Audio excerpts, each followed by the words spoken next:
Evangelho segundo escreveu Marcos, capítulo de número 5, verso 24 a seguir. É uma narrativa bastante conhecida dos irmãos, e eu quero pensar com os irmãos à luz desse texto. Marcos 5, do 24 ao 34. Eu vou ler para nós ganharmos tempo. Diz assim a palavra do Senhor: Jesus foi comendo, e uma grande multidão o seguia e o comprimia. E estava ali certa mulher que havia 12 anos vinha sofrendo de uma hemorragia.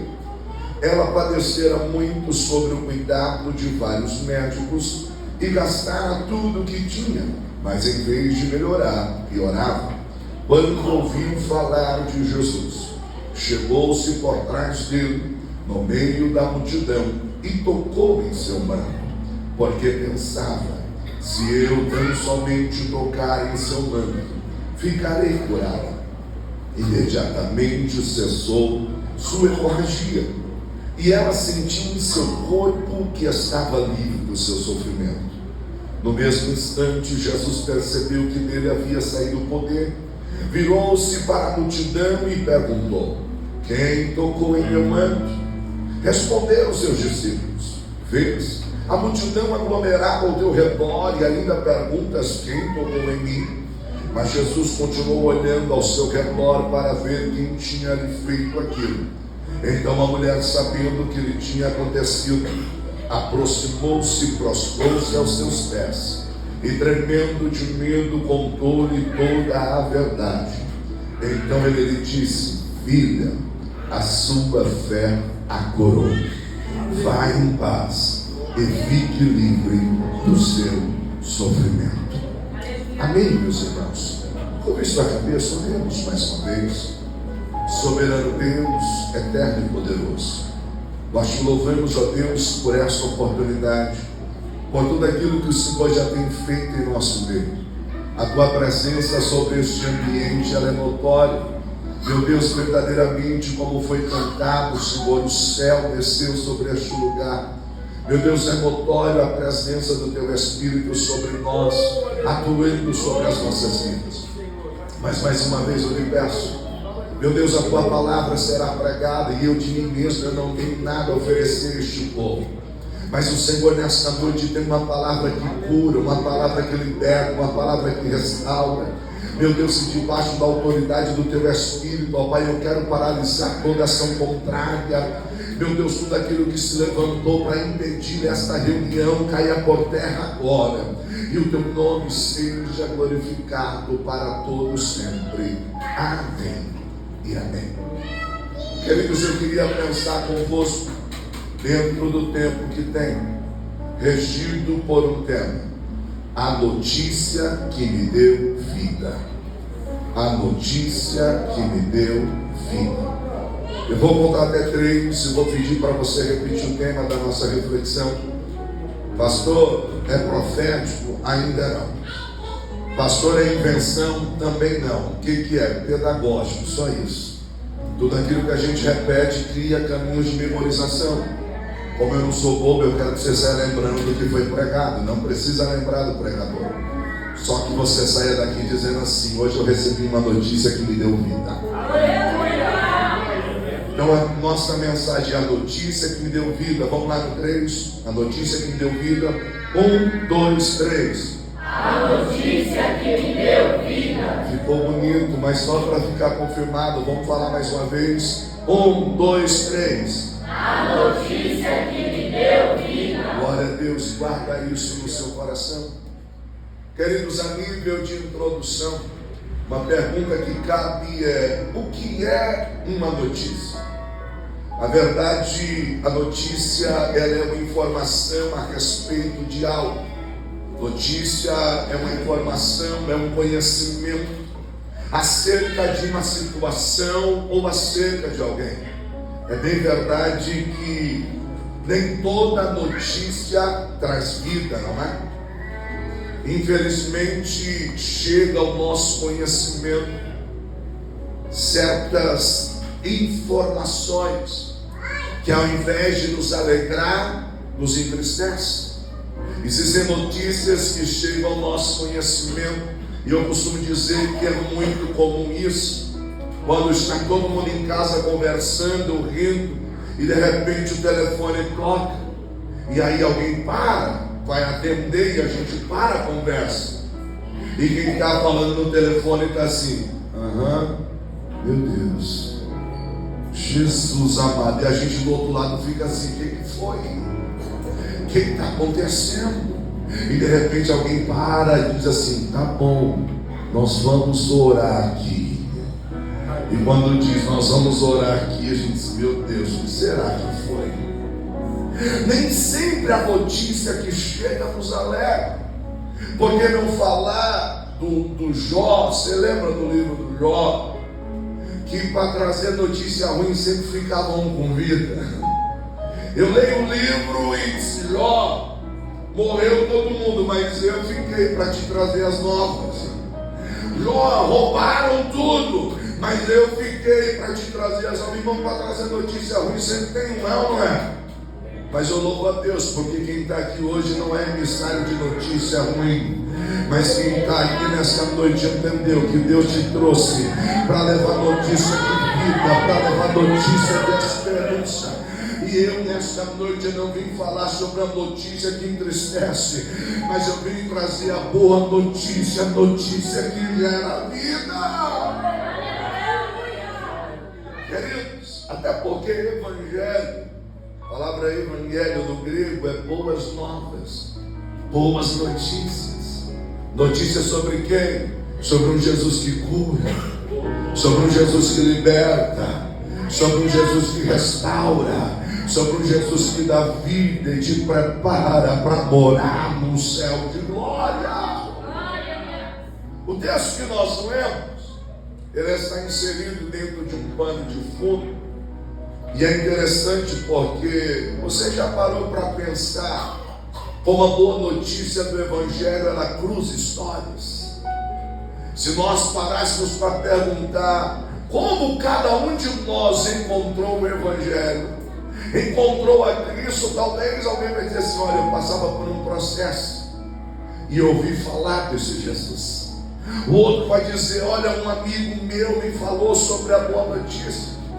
O texto que nós lemos vai nos falar que há 12 anos, dentro do contexto que nós lemos atrás, um homem principal da sinagoga recebia uma boa notícia. E qual era essa boa notícia? A sua filha acabou de nascer. Mas o que me chama a atenção é que exatamente há 12 anos atrás, uma mulher também recebia uma notícia: a sua enfermidade não tem direito, a sua enfermidade é incurável. Você parou para pensar que enquanto tem alguém recebendo uma boa notícia, tem alguém recebendo uma notícia que vai lhe entristecer? Queridos, nós que exercemos a liderança, um pastor, um presbítero, de manhã ele faz um casamento, quando é à noite ele vai fazer um velório. Mas olha que interessante, a notícia do Evangelho cruzou histórias, e essa notícia trouxe vida aonde ela chegou. Então eu tenho uma palavra de Deus para você. Eu não sei qual é a última notícia que você ouviu, mas quem dá a última palavra na tua história é Deus, que coloca um ponto final na tua existência é Deus. Então, queridos, para anular a sentença que foi lhe dada, eu vim aqui para lhe dizer que há um Jesus que cura, há um Jesus que liberta, há um Jesus que transforma.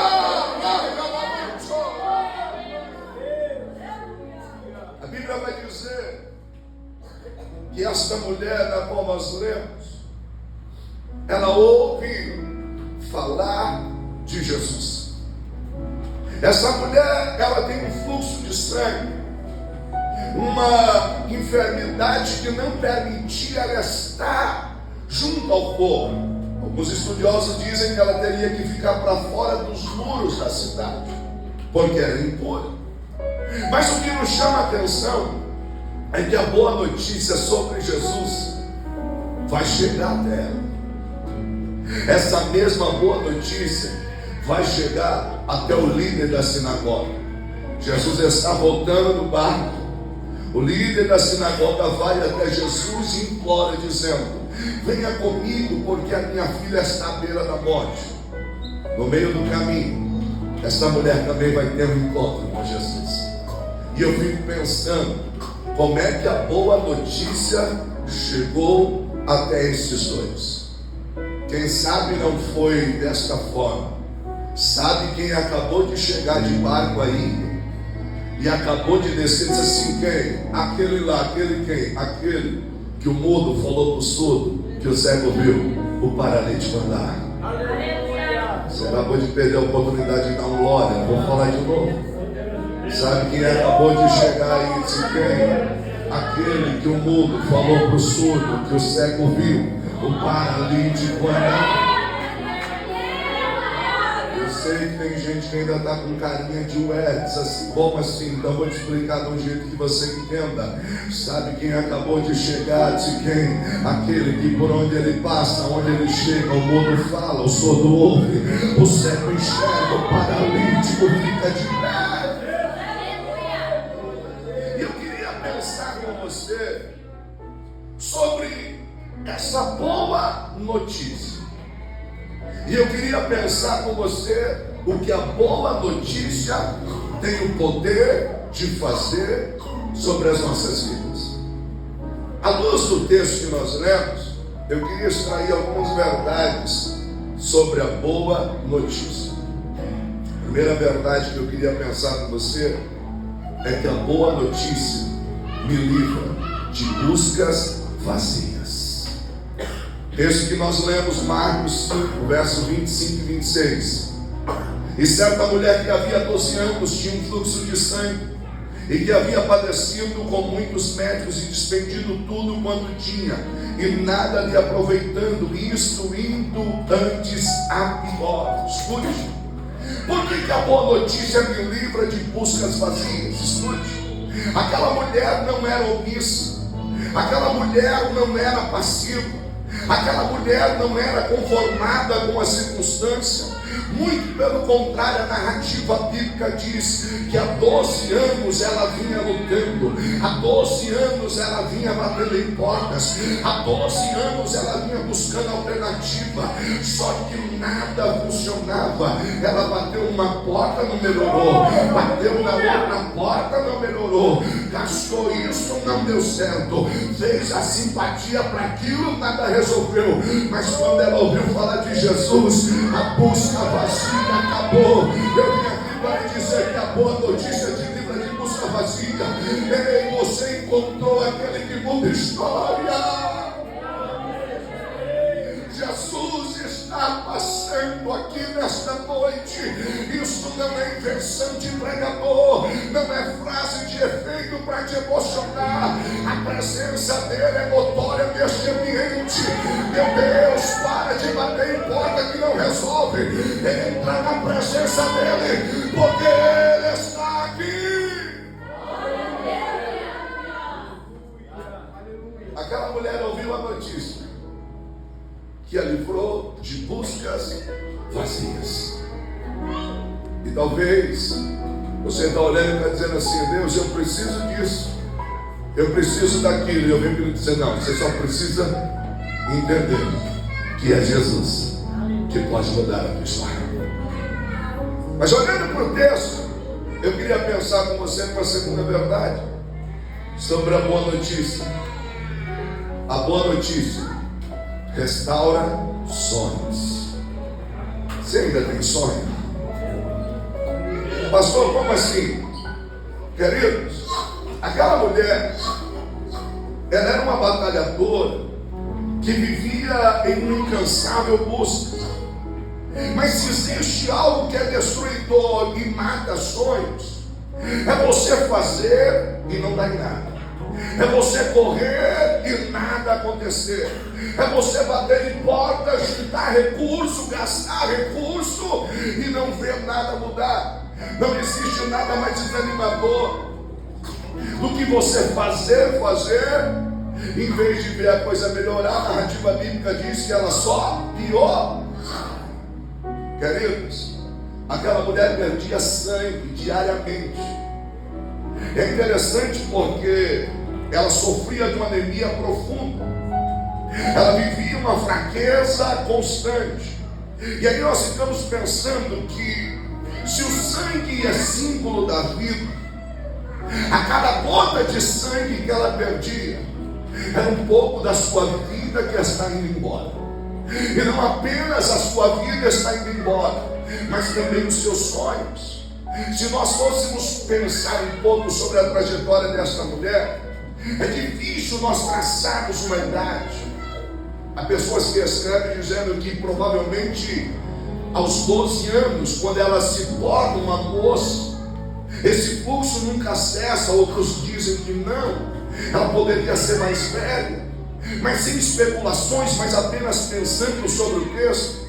Por que a boa notícia restaura sonhos? Porque os sonhos dessa mulher estavam morrendo. Queridos, se fosse casada, por estar num estado de impureza constante, ela estava longe do esposo, longe da família. Se fosse solteira, o sonho de ter uma família estava morto. Por quê? Porque há 12 anos sofrendo com impureza. Queridos, uma mulher impura, no texto de Levítico, se a cama que ela se sentasse, uma cadeira teria que ser queimada fora do arraial. Ou seja, se essa mulher fosse solteira, ninguém queria se aproximar dela. Então o sonho de um dia ter uma família estava morrendo. O sonho de ser mãe, então, nem se fala. Só que o que é mais lindo é que quando ela ouve falar que Jesus está passando por ali, parece que a boa notícia é restaurações. Porque essa mulher está dizendo: se tão somente eu tocar. Sabe o que eu fico pensando? Talvez essa mulher está dizendo assim: se ele me curar, quem sabe eu não volto para casa. Se ele me curar, quem sabe eu não constituo uma família. Se ele me curar, quem sabe eu não posso ser mãe. Sabe o que eu quero lhe dizer? A boa notícia restaura sonho. Eu não sei o que fez você parar de sonhar, mas eu tenho uma palavra liberada para você nesta noite. Volte a sonhar. Jesus devolve sonhos nesta noite. A boa notícia restaura sonhos. Eu não sei o que tem feito os teus sonhos morrerem, mas nesta noite volte a sonhar, porque o mesmo Deus que restaurou a história desta mulher vai restaurar a tua história. Oh, querido, volte a sonhar. A boa notícia é restaurar sonhos. Quando a gente fala sobre sonhar, eu fico pensando quantas das vezes eu não estava num culto e vi alguém pregando e dizia assim: meu Deus, que lindo, um dia eu quero pregar. Aí eu vi o pregador e eu lembro de irmão, nos jovens, a vida inteira, o pregador segurava o microfone assim, e era todo estiloso, né? Aquela linha sonora dele parecia um pneu, brilhosa, pastor Deus. E ele pregando, eu dizia assim: meu Deus, o cara novão, casado, pregando, meu Deus, que sonho, um dia eu quero fazer um negócio desse. Mas como dizem aí fora, quem era eu na fila do pão? Aí o pregador dizia assim: agora eu quero chamar minha esposa para louvar o Senhor. Dizia assim: um dia eu vou fazer um negócio desse. Eu vou. E eu me encantava com isso. Irmãos, eu vim aqui de lhe dizer que Deus restaura sonho e realiza sonho. Fazem 20 anos que a minha vida é só fazer isso, integralmente. E o que é mais lindo, Deus me deu uma banda. E agora não só é minha esposa que vem, é os filhos que vêm cantar, que vêm louvar. E agora a coisa está até mudando. Que agora eu estou ficando sentado ouvindo o Lucas pregar, estou ouvindo a Glória pregar, estou ouvindo todo mundo pregar e cantar. Sabe por quê? Porque a boa notícia do Evangelho restaura sonhos. Sempre tem sonho, volte a sonhar. O tempo não vai destruir o sonho que Deus colocou no teu coração. Está se passando o tempo, mas a promessa está de pé. A promessa de Deus está de pé.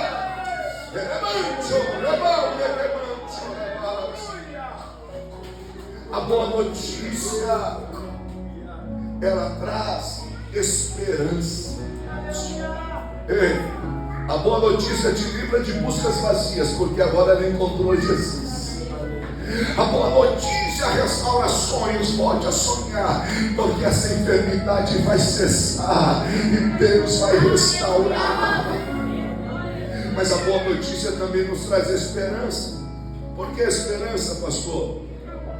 Queridos, essa mulher, ela sofre de uma enfermidade que com certeza um problema que gerou um problema que nós chamamos de autoimagem. Por quê? Porque toda aquela situação, eu fico pensando, como é que essa mulher se via? Anêmica, com olheiro, os olhos fundos de tanto perder sangue, num estado de impura, tinha que estar toda bagunçada, não poderia estar no meio da sociedade. O problema de autoimagem vai gerar um outro problema. Qual é o outro problema? Autoestima. Porque dependendo como você está se vendo, vai gerar um tipo de sentimento dentro de você. Vamos ser sinceros, não tem dia que você está se sentindo meio para baixo, não é? Tem dia que você se olha no espelho e diz assim: ah, eu estou tão feio. E alguém do seu lado diz: imagina, você está tão bonita, senão não estou. E você olha e parece que você vê defeito em tudo. Ah não, não estou bem. E aí você quer dar uma repaginada, né? Aí a mãe diz assim: esposo, libera o cartão, eu preciso ir no shopping. Aí o esposo diz assim: não, você não precisa, você está linda, você está maravilhosa. Verdade é que talvez essa mulher não via expectativa. Talvez ao olhar o seu reflexo, ela via alguém que estava morrendo a cada dia. Talvez ao olhar para o seu corpo debilitado, ela via alguém que talvez ninguém queria mais nada. Mas por que a boa notícia traz esperança? Porque quando ela ouve falar de Jesus, algo dentro dela começa a renascer. E ela disse: tão somente eu tocar. Pastor, o que é isso? É esperança. É alguém que lá no fundo da alma está dizendo: talvez ainda tem jeito, talvez eu ainda consiga. Eu vim aqui me dizer que Deus não apenas restaura o teu sonho, mas Ele renova a tua esperança.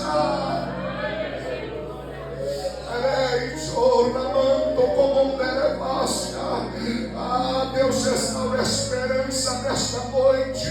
Será, Deus, que eu ainda vou ver os filhos dos meus filhos? Vai ver. Será, Deus, que eu ainda vou ver? A minha casa vai ver. Será, Deus, que eu vou ver o cumprimento da promessa? Vai ver, porque hoje Deus restaura a esperança.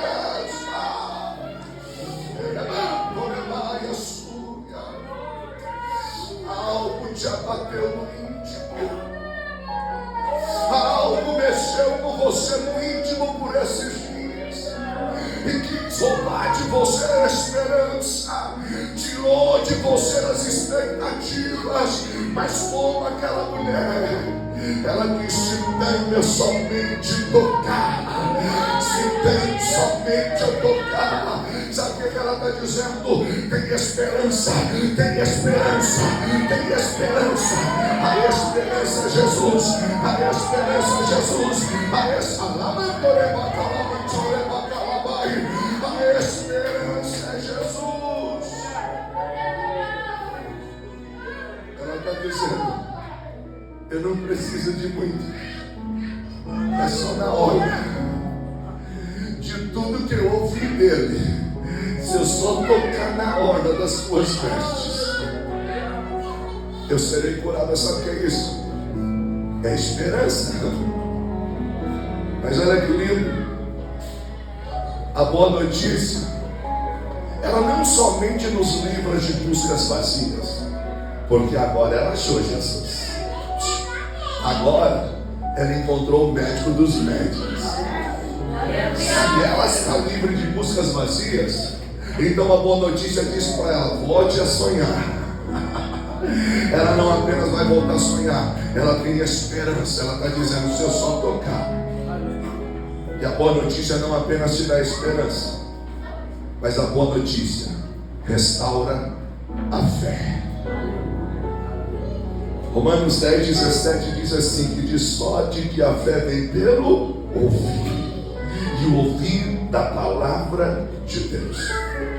Escute, o sofrimento prolongado, ele não apenas rouba a nossa esperança, como elimina a nossa fé. Pastor, mas esperança e fé não é a mesma coisa? Não, embora pareça, mas não é. A esperança sempre te leva para uma expectativa futura, mas a fé te faz agir no momento agora. E olha que interessante, a boa notícia desperta nesta mulher a fé. Muitas das vezes nós temos a esperança, mas a fé que nos faz agir está quase morrendo, está quase inexistente. Eu poderia citar alguns exemplos. Por exemplo, Marta e Maria, elas perderam a esperança em Jesus, que Jesus era o Messias, não, mas elas perderam a fé que o Lázaro poderia ter voltado à vida. Senhor, se o Senhor estivesse aqui, o meu irmão não teria morrido. Marta, o teu irmão há de ressuscitar. A Marta, como um bom crente que não perdeu a esperança, diz assim: eu sei a ressurreição do último dia. Aí Jesus disse para ela: Marta, você não entendeu. Eu não fui e nem serei. Eu sou a ressurreição e a vida. Sabe o que ele está dizendo para ela? O tempo presente, como foi dito aqui, o Deus de já, o Deus de agora. Meu irmão, a fé nos faz decidir. E nós precisamos entender, porque há uma grande diferença entre aquilo que eu preciso e aquilo que eu quero. Pastor, como assim? Quando eu sei que preciso de algo, muitas das vezes eu protesto. Eu preciso. O médico olha para você e diz assim: você precisa caminhar. E você diz assim: é verdade, precisa. Agora pergunta: eu quero? Muita coisa eu sei que preciso, mas nem sempre eu quero. Jesus, quando chega diante do tanque de Betesda, pergunta para aquele moço que há 38 anos está naquela filosofia de vida, e ele diz assim: você quer ser curado? E aí ele diz assim: mas não tem ninguém que me lance no tanque. Jesus: não, você não está entendendo. Eu estou perguntando do que você precisa. Eu estou perguntando o que é que você quer. A fé restaura um posicionamento em nós. Queridos, esta mulher, quando ela ouve a boa notícia, desperta nela uma fé que estava escondida, e agora vai ser revelada. Sabe por quê? Porque levou ela a um posicionamento. Ela está dizendo: se tão somente eu tocar, a esperança nasceu. Mas quando ela se arruma, se arrastando, e sai da onde ela está, isso é fé. A esperança te leva a criar uma expectativa de que algo vai dar certo, mas a fé te leva a agir. Nesta noite a boa notícia está dizendo para você: não apenas se alegre naquilo que eu posso fazer, mas se posicione diante daquilo que eu posso fazer sobre a tua vida. Aquela mulher de uma fé escondida, há uma fé revelada, mas que uma fé que vai ser recompensada. Por quê? Porque não somente ela está dizendo: se eu tocar, sabe o que vai acontecer? Ela vai tocar, porque a boa notícia restaura a fé. Você não entrou hoje aqui para se eu tocar, você entrou aqui pela fé dizendo: eu vou tocar, a minha história vai mudar, o milagre vai acontecer. acontecer, a minha vida vai ser restaurada, Deus vai entrar na minha casa. Hebreus 11:6 diz que sem fé é impossível agradar a Deus, porque é necessário que aquele que se aproxima de Deus creia que Ele existe e que é galardoador daquele que o busca. A gente sempre lê esse verso isolado do verso 5, e o verso 5, na verdade o verso 6 é a resposta ao 5, porque o 5 está falando de Enoque. Está dizendo assim: Enoque andou com Deus e alcançou testemunho, Deus para si o tomou. Aí a resposta vem: porque é necessário que aquele que se aproxima de Deus creia que Ele existe e é galardoador daquele que o busca. O que implica dizer que a fé não é simplesmente algo distante, mas a fé me faz mover aqui e agora. Por que a boa notícia restaura a fé? Porque por esperança ao ouvir de Jesus, ela disse: tão somente eu tocar. Mas a fé, quando é reavivada, restaurada, ela sai da onde ela está se arrastando. Está fraca, mas ela diz: eu não vou parar. Está difícil, mas eu não vou desistir. Está complicado, mas eu não vou desanimar. Meu irmão, eu não sei o que sobrou de fé, mas eu tenho uma palavra de Deus para você: Ele não esmaga a cana quebrada e nem deixa apagar o pavio que fumega. Nesta noite o Espírito vai soprar sobre você, vai reacender a chama do teu coração, vai reacender essa fé, e você vai tocar na hora do manto de Jesus hoje, e vai sair daqui curado, vai sair daqui transformado.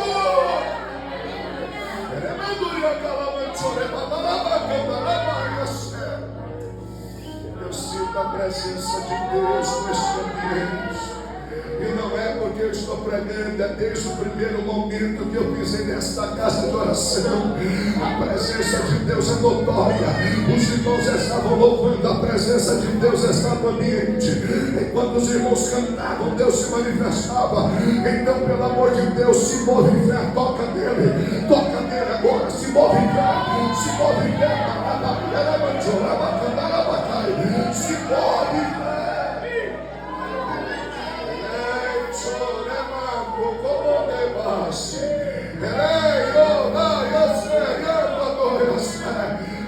Ele está no ambiente.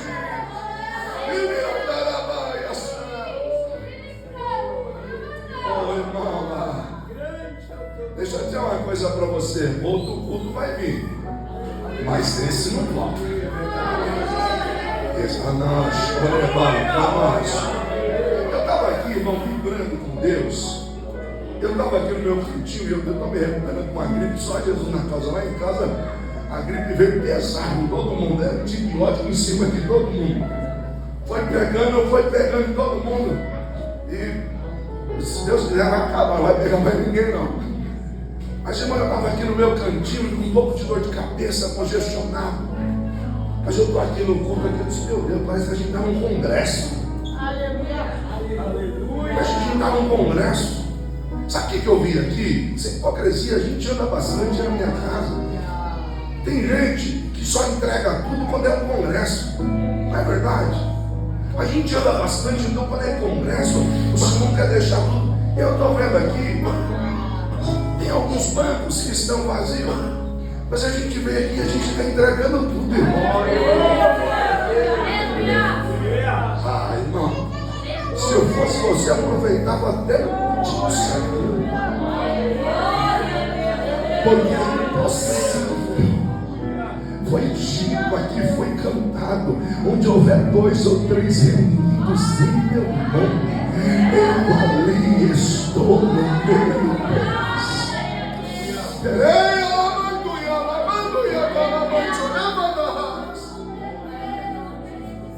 Oh, querido, olha, querido. A boa notícia não apenas me livra de buscas vazias. A boa notícia não apenas restaura os meus sonhos. A boa notícia não apenas me traz esperança. A boa notícia não apenas restaura a fé, mas a boa notícia faz alguém. Pastor, como assim? Quando Jesus pergunta lá no verso 30 e 32, e logo Jesus, conhecendo que a virtude de si mesma saía, voltou-se para a multidão e disse: quem tocou nas minhas vestes? E disseram os discípulos: vês que a multidão te aperta e dizes: quem me tocou? E ele olhava ao redor para ver o que isso fizeram. Essa mulher, ela vivia à margem da sociedade. Essa mulher jamais poderia estar ali no meio. Nós estamos falando de um contexto aonde a mulher por si só já não tinha voz. Essa mulher não apenas ela está enferma, mas há 12 anos no estado de impureza, ou seja, 12 anos fora das mídias. Ninguém sabe quem é ela mais. Para alguns, ela já até morreu. Para alguns, ela nem existe mais. E quando Jesus pergunta quem me tocou, Dr. Russell Shedd, saudosa memória, diz que a construção dessa frase no grego expressa a certeza de que Jesus já sabia quem era que havia tocado. Então Jesus queria expor essa mulher ao ridículo? Não. Ele queria restituir uma posição a ela. Quando eu falo alguém, que a boa notícia te faz alguém, eu estou dizendo no sentido que a boa notícia te devolve a sociedade. A boa notícia, o Evangelho te restaura a posição que talvez um dia você teve. E talvez vai te dar uma melhor, vai fazer você alguém importante. Mas só como assim? Gente, aquela mulher sofria a marca de uma rejeição. Se aquela mulher fosse descoberta ali no meio, ela era apedrejada, sem dó. Vamos tirar a impureza do nosso meio. Só que parece que Jesus está querendo expor ela. Alguém me tocou. Quem foi? O que Jesus quer fazer com aquela mulher? Jesus quer fazer daquela mulher alguém que tem um toque intencional. Porque os próprios discípulos dizem assim: a multidão te aperta e o Senhor pergunta quem me tocou, senão você não está entendendo. Alguém não apenas teve um toque intencional, mas alguém teve um toque com propósito. Estar aqui no meio da multidão e ser mais um é fácil. Eu quero ver andar debaixo de um propósito. Essa mulher teve um toque confiante. Pastor, o que o senhor quer dizer? Jesus não quer expor ela. Jesus quer mostrar para uma sociedade o que é que ele está fazendo sobre a vida daquela mulher. Deixa eu liberar uma palavra sobre a tua vida. Muita gente vai ver a mudança da tua história. Muita gente vai ter que ver a mudança sobre a tua vida. Alguém vai dizer: é ela. E você vai dizer: sou eu. Jesus não me expôs, ele apenas preparou um cenário para me exaltar. Jesus vai te exaltar. Há uma exaltação da parte de Deus chegando sobre a tua vida. A boa nova do Evangelho vai mudar a situação, vai te colocar no lugar de destaque. Alguém vai dizer: Deus é fiel sobre a vida dela.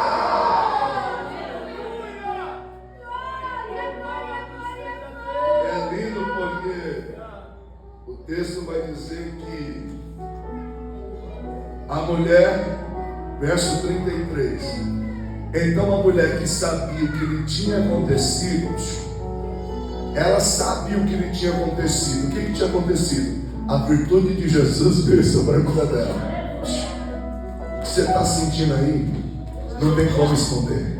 Aleluia. Agora deixa eu dizer uma coisa: quem tem que saber o que está sentindo é você.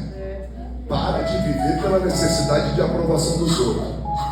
Você acha, pastor Pedro? Não, meu filho, quem sentiu foi você.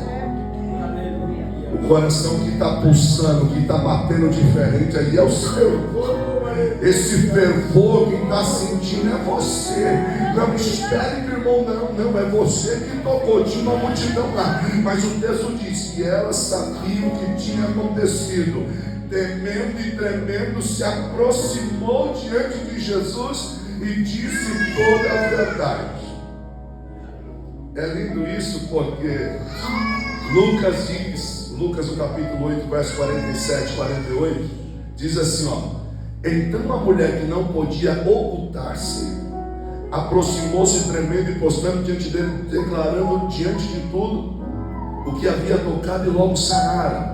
E ele disse para ela em Lucas: tem bom ânimo, filha, a tua fé te salvou, vai em paz. Você entendendo o que é isso? Chegou se arrastando e agora está de pé, ouvindo, tem bom ânimo. Estava trêmula, com medo, dizendo assim: a casa caiu. Me descobriram. Ele olhou para ela e disse assim: fique em paz, tem bom ânimo, filho. E aí eu olho para o texto e aprendo uma sexta verdade. Qual é essa sexta verdade? A boa notícia te coloca na posição de filho. Tem bom ânimo, filha. Você entendendo o que é isso, irmão? Por que, pastor? Alguém que está abandonada, alguém que está desprezada, alguém que está rejeitada, agora está recebendo virtude e ouvindo: fique em paz, filha. O que foi que ela ouviu nos últimos dias? Imunda. O que ela ouviu nos últimos dias? Impura. O que ela ouviu nos últimos dias? Coitada, essa aí, desde que veio para cá, se afastou por conta do fluxo, nunca mais voltou. Coitada, impura, suja. Só que agora a boa notícia fez dela filha. Deixa eu falar uma coisa para você. Eu não sei como anda a sua fama aí, mas se tem uma coisa que você precisa lembrar, é que você é filho de Deus. Eu lembro que eu fui ajudar meu irmão na mudança dele. Ele tinha mudado para um prédio bem chique, uma bênção que Deus preparou para ele. E mora muita gente lá, tem muito dinheiro, são muitas torres. A gente mede pela garagem, né? A gente olha na garagem, não é só máquina assim, né? E aí estava um dia bem frio. E eu fui ajudar ele na mudança. E aí pensa, irmão, cedinho, gelado, faz um tempo isso. Eu peguei aquele moletom mais velho que eu tinha, rasgado. Falei, eu vou fazer mudança, não vou estragar uma. E aí eu estava de touca do moletom, né? A gente dá aquela amarrada assim que estava frio. E eu estou esperando o elevador para subir ao seu apartamento. E toquei lá, estou esperando. E de repente chegou alguém. E eu, por educação, por costume, bom dia. E a pessoa que chegou fez assim, afastou assim do lado. Eu estava maltrapilho, né? Eu, bom dia. Ela simplesmente olhou para mim assim, mentiu, não falou nada, ainda deu um passo para o lado. Talvez ela pensou, vai me roubar, né? E aí aquilo bateu em mim assim, né? Aquele negócio, e eu pensei, você não sabe com quem você está falando. E talvez você pergunte assim, pastor, com quem? Com o Filho do Eterno, o Filho do Rei dos Reis e do Senhor dos Senhores. No dia que eu e você entendemos o que é a paternidade de Deus sobre a nossa vida, ninguém mais pisa na gente, ninguém mais nos joga para escanteio. Sabe por quê? Porque aquela mulher pode declarar dizendo assim: eu cheguei aqui como imunda, eu cheguei aqui enferma, eu cheguei aqui anêmica, eu cheguei aqui fraca, eu cheguei aqui desacreditada, eu cheguei aqui de mal a pior, mas a virtude dele me encheu, a virtude dele me curou. E não apenas isso, eu acabei de ouvir: eu sou filha. Eu sou filha, meu irmão. Você é filho de Deus. Você é filho do Altíssimo. Oh, querido, isso é tão lindo. Porque João 1, 11 e 12 diz assim: ele veio para os que eram seus, mas os seus não receberam. Mas todos quantos receberam, deu-lhes o poder de serem feitos filhos de Deus, aqueles que creem no seu nome. Teu Pai é grande, teu Pai é poderoso, teu Pai é dono do ouro e da prata, teu Pai cura, teu Pai restaura. Ele te abraça nesta noite. Eu queria pensar com você uma sétima e última verdade sobre a boa notícia. A boa notícia não apenas nos livra de buscas vazias. A boa notícia não apenas restaura os nossos sonhos. A boa notícia não apenas nos traz esperança, como nos faz reencontrar a fé. Mas a boa notícia também, queridos, ela nos traz paz e salvação. E se de tudo aquilo que eu falei, você entender que a boa notícia te trouxe salvação, te é suficiente. Porque Paulo disse: se eu esperasse em Deus somente para essa vida, eu seria o mais miserável de todos os homens.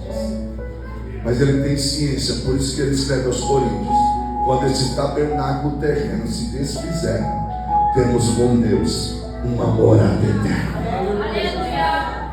Pastor, por que a boa notícia te traz paz e salvação? Lucas 8,48 diz assim: e ele lhe disse: tem bom ânimo, filho, a tua fé te salvou, vai em paz.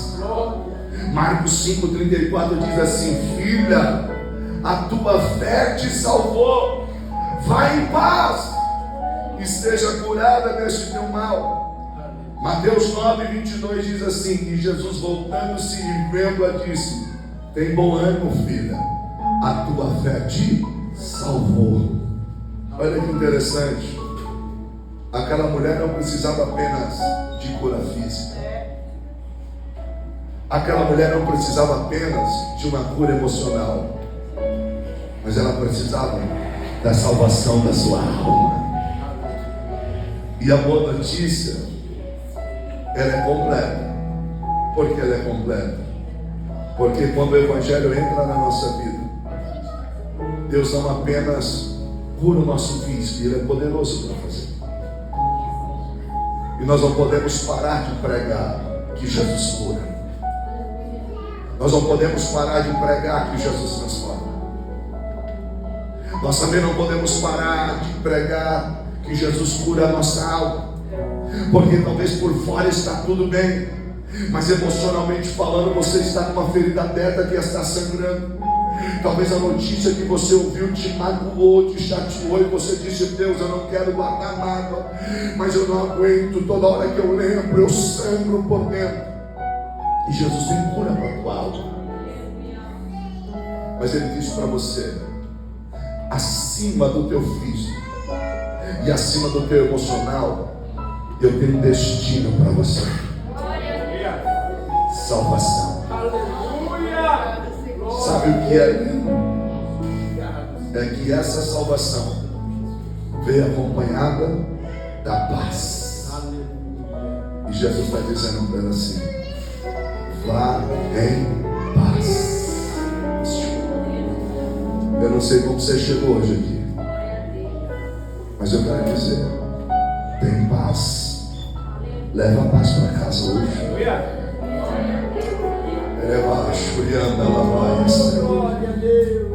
Leva a paz. Leva a paz hoje. Deixa uma minha esposa colaborar o Senhor. Vem aqui, filho. Eu sei que meu tempo estourou, irmão. Eu não ia pedir de verdade, mas o Espírito Santo me tocou aqui hoje. Deus está entregando paz para você hoje. Leva a paz hoje.